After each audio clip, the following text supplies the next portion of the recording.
So I'm digging into, I should say, redigging into this book, The New Seeds, or New, where is the camera? New Seeds of Contemplation by Thomas Merton. And I'm not very far right now. I'm only on page 47, and this book is almost 300 pages. And I probably have 3 episodes I could go through.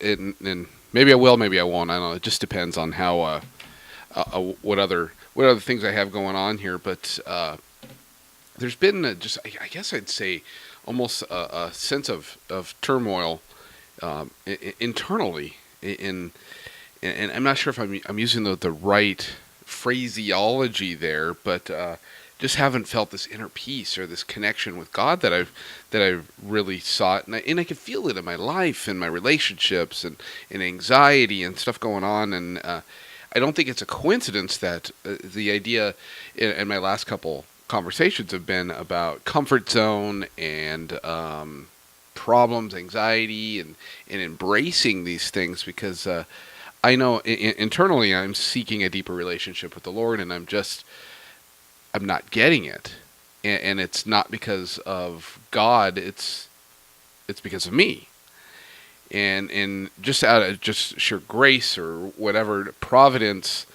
The idea of Thomas Merton came up in a conversation, and I read this book.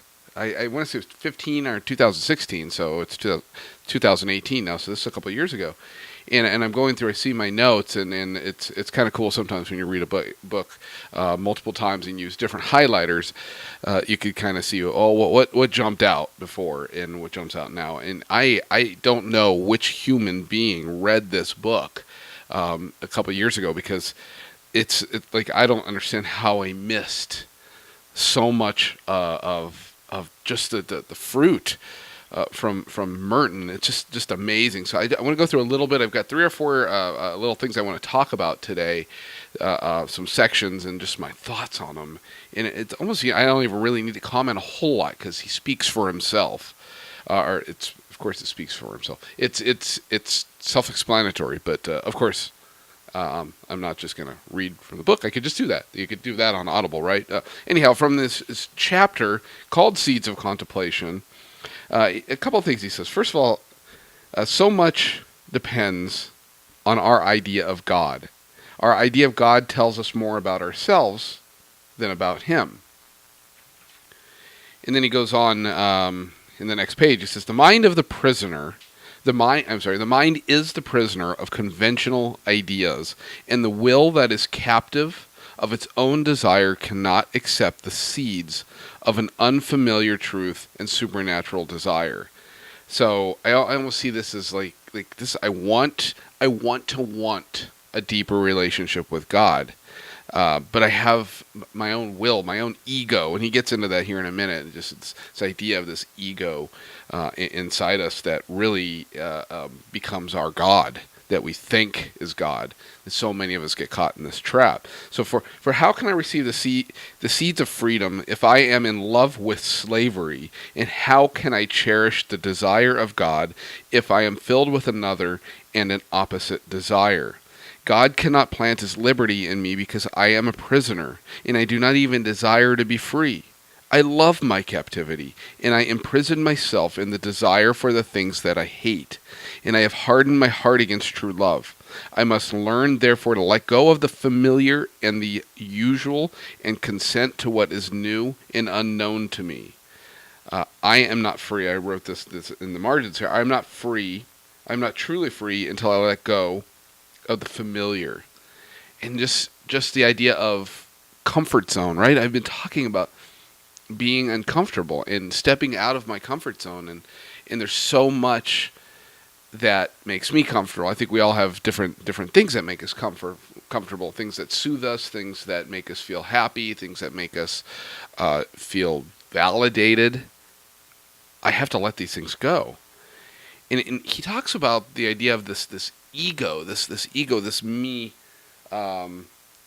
this me that I that desires stuff from the world, that desires this validation, this somewhere in here I believe, or maybe it was my own words, but he calls it this tyrant of of ego, of just saying, hey, this is your center, this is what you should focus on, this is what the world is there to fill and bow down to. So you see things, you objectify things, whatever it may be. And these things may be inherently fine. They may not be inherently evil. It could be hobbies, it could be jobs, relationships, or whatever. But when your center is this ego, this maniacal, tyrannical ego, which is what most of us who are not centered on God, who struggle with that relationship, that we forget, we step away, or whatever it is, we take our eye off the ball when it comes to our relationship with God. That our egos become tyrants, and he talks about that. He says, and I would, let's see, where do I want to read this? If in all things I consider only the heat and the cold, the food or the hunger, the sickness or the labor, the beauty or pleasure, the success and failure, or the material good or evil my works have won for my own will, I will find only emptiness and not happiness. I shall not be fed, I shall not be full. For my food is the will of him who made me and who made all things, in order to give himself to me through them. Without considering God in all things, I only have emptiness. So, before I move on there, just the idea of like these things that my ego sees things as, oh, cold is here, or the warmth is here to keep me warm, is to make me warm, but rather than acknowledging that maybe the cold is a gift from God, so God can warm me, or he can give me the warmth, so I could see the warmth, so I could see God in him, in the warmth. I'm sorry. But in all things, my one desire and my one joy should be to know, here is the thing that God has willed for me. So there's that, and a couple other things here. The obstacle. So then he goes on to talk about detachment, and this is really interesting too. Maybe I'm just rambling on here again, as I say in all my episodes when I'm kind of dissecting a book. Get the book and read it for yourself. It sounds great in my head, and then maybe I record this, and it's like, what is Rocco talking about? So again, the first part what I just talked about here is the idea of the ego, your center. The center is in most people, and I feel this is a struggle that I have, is myself, my self-centeredness. The world is there to serve me. And when you find yourself in that situation, you find yourself there, like, that's trouble. Because as I think anybody over the age of 30, certainly over the age of 40, is going to recognize that the world, those things, there's a lot of things that are great in the world that I love. I love running, I love camping, I love going to the lake, I love reading books, I love all this stuff. But if those things are there for the only purpose of giving me pleasure or giving me validation or making me feel important, those things are just going to leave me empty. If I don't see God in those things, I'm going to be in trouble. And I'm not saying those things need to be gone. I'm saying I need to have a perspective change. And I one thing I've gotten out of all of this is I know what to pray for. And I've started praying a little deeper. Like, God, reveal yourself to me, within me. God, I know you're in there. I know you're in there. I need to push you to the center of everything. So he goes on and he talks about detachment. Detachment, he says, detachment from things does not mean setting up a contradiction between things and God, as if God were another thing and his creatures were his rivals. We do not detach ourselves from things in order to attach ourselves from God, but rather we become detached from ourselves in order to see and use all things in and for God. Now, if I had a better way of explaining this, I would, because I don't think I even really understand this. This is something I'm gonna have to reread and maybe work with some mentors and really like, what does this really mean? But I think as we talk, like, is it my center? Is it my ego? Whatever it is, let me read this again. We do not detach ourselves from things in order to attach ourselves from God. We do not detach ourselves from things in order to attach ourselves to God, but rather we become detached from ourselves in order to see and use all things in and for God. I think the struggle I've had my life, and I think a lot of people struggle with this, is we go, oh, you know what, this thing's bad. I go camping too much. I don't, and I'm just using it as an example, but because I never go camping too much. I go camping too much. I don't go to church on Sunday when I go camping, so I need to get rid of camping. Well, that's not the problem. Maybe the problem is, and this is just a hypothetical because no way do I camp too much. The problem is I'm attached to myself. It's all about me. So when I go camping, I'm just trying to fill this need, whatever it may be, or I just want to satiate this desire to have a good weekend. And, there's the problem, I guess, with this. There's nothing really inherently wrong with it. It doesn't sound all that bad. But when I go, okay, wait a minute.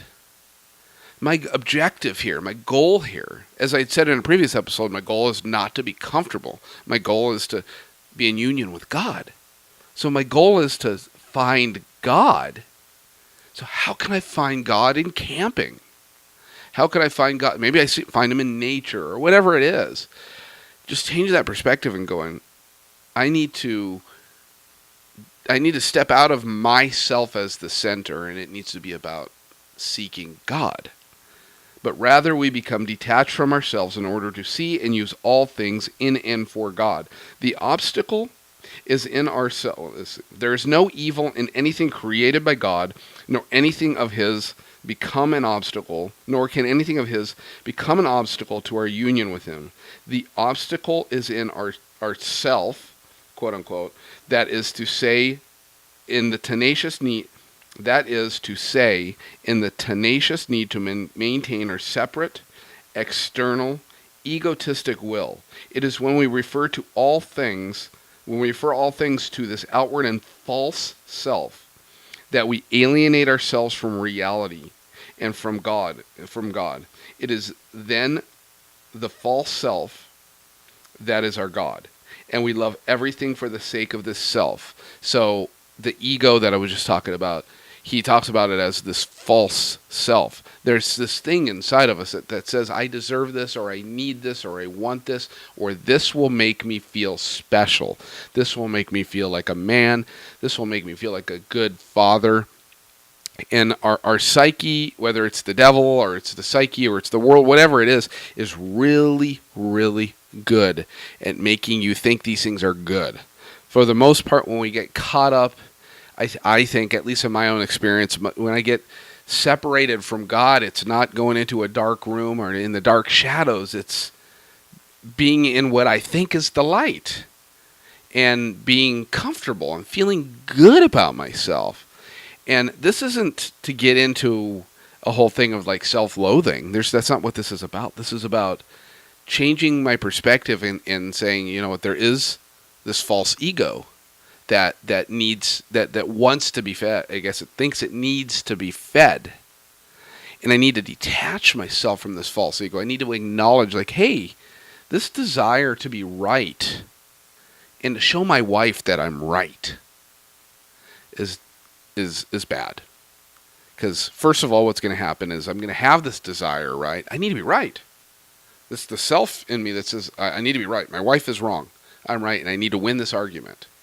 It's going to, and it becomes a god in and of itself. I become self-centered, and I'll win an argument at all costs.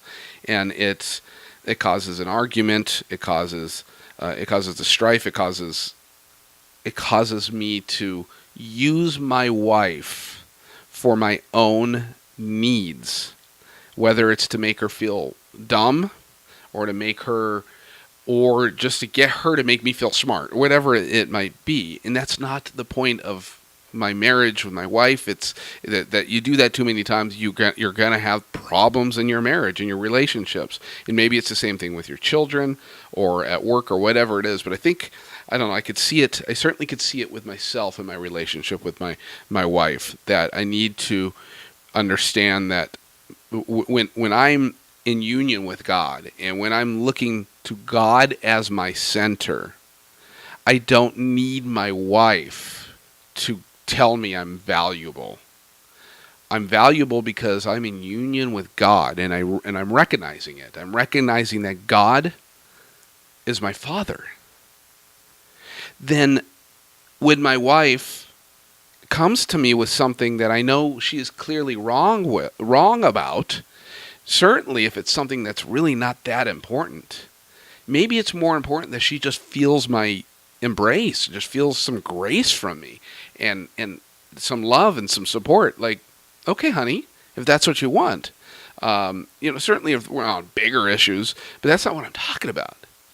I can tell you 99% of the problems that I've had and arguments that my wife and I have had have been over little things that have blown up because I have sought something in her that only God could give. And that could be maybe validation. That could be, am I a good father? Am I a good Christian? Am I a good son to the Lord? These are not things. These are things that maybe she can comment on.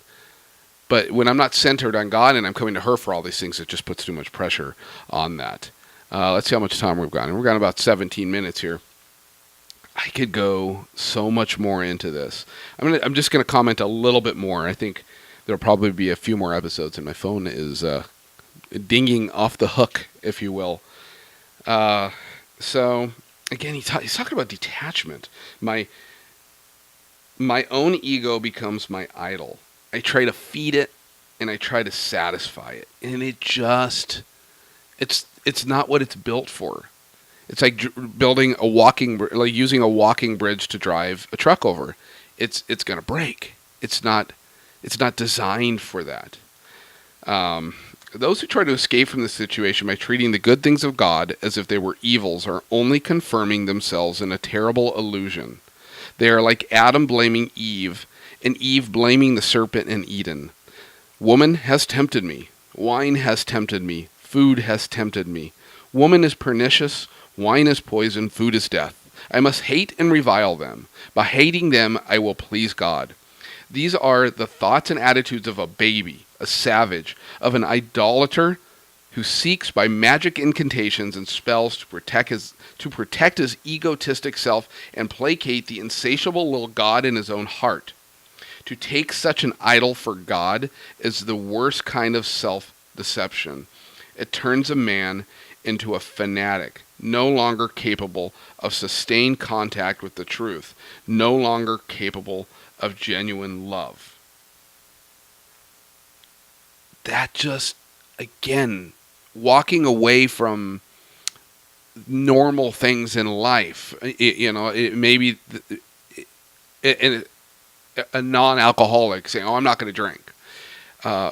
These things are, TV's evil, movies are evil. We've got to be careful. It's almost like those are excuses, blaming those things, and it's certainly important to avoid putting yourselves in situations that are bad or garbage in, garbage out, right? I definitely want to surround myself with good, wholesome things. That definitely comes to us from the scripture. But I think the point that Merton is making here is, what are we trying to feed with that stuff? What are we trying to feed with the worldly things? Are we trying to feed our desire to see God? Or are we trying to feed this and placate the insatiable little God in our own heart, this ego that we've made, this ourself? I was going to go further, but I think I've taken up enough time here. I think there's definitely more. That's page 22. Again, I recommend reading. This is Thomas Merton, New Seeds of Contemplation. if you're seeking a deeper relationship with God, and that's where I'm at. I mean, this morning I just prayed. I prayed my normal prayers, and then I just I set my devotional down, and I said, God, reveal yourself to me. I want to see you. I know you're in there. I've invited you in there. I've done that. Why, when I look in there, I only see myself? So I feel like, you know what, I could a week from now, I could be like, oh yeah, that was, I got caught up in the moment. I hope not, though. I hope that I continue with this desire to see God, and to seek Him and to find Him in there, and that He becomes the center of everything. And when something bad happens, I can acknowledge that, okay, this is something bad that is there to reveal God in the cure or in the comfort that He's going to provide. It's hot outside right now. It's 110 degrees or whatever. The air conditioning, maybe He gives the heat, right? He gives the heat so He could comfort me with this air conditioning or with the cool water of the lake. I just pray that I continue, and I pray that you listening to this, maybe it'll inspire you. Maybe it'll just get kind of waken things up again, just like somebody mentioned Thomas Merton to me. I just need to, for whatever reason, this moment in time, I was meant to reread this book. With that, I thank you for your time you spent listening to me, and have a great day.